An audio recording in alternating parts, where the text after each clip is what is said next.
Now at 6, a processional for fallen Euclid police officer Jacob Derbin, who was killed Saturday while in the line of duty.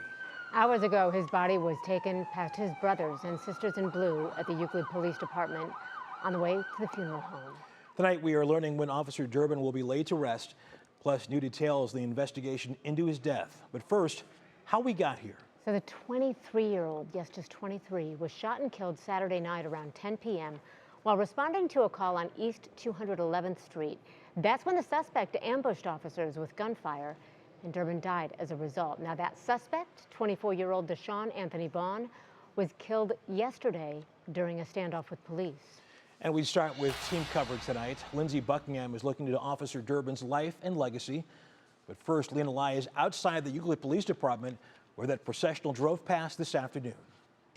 It was a moving procession escorting the body of fallen officer Jacob Derbin as it paused right here in front of the Euclid Police Department, where there is a growing memorial, including Officer Derbin's former police cruiser, as well as flowers and tokens of sympathy from the community. Also out front, a touching photo of Derbin and his father, who is also a Euclid police officer.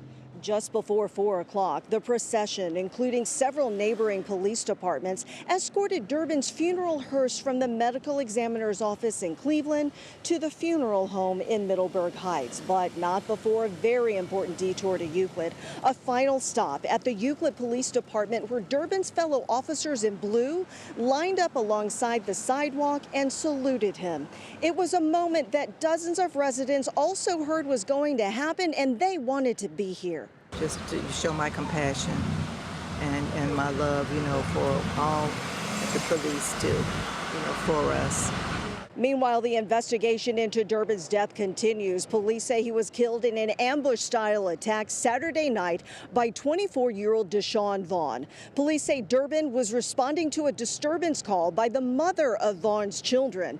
An intense manhunt for Vaughn ended Sunday night in a SWAT standoff at a condo in Cuyahoga Heights.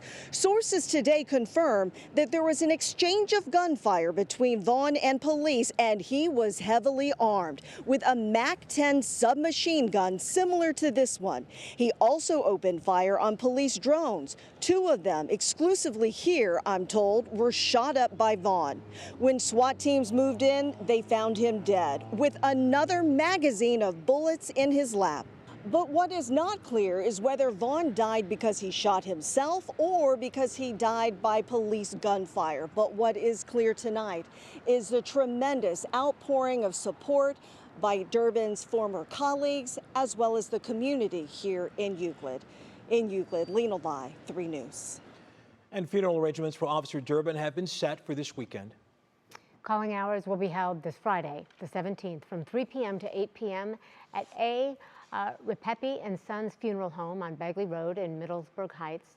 The funeral service will be held Saturday at 11 a.m. at Columbkille Church on Broadview Road in Parma.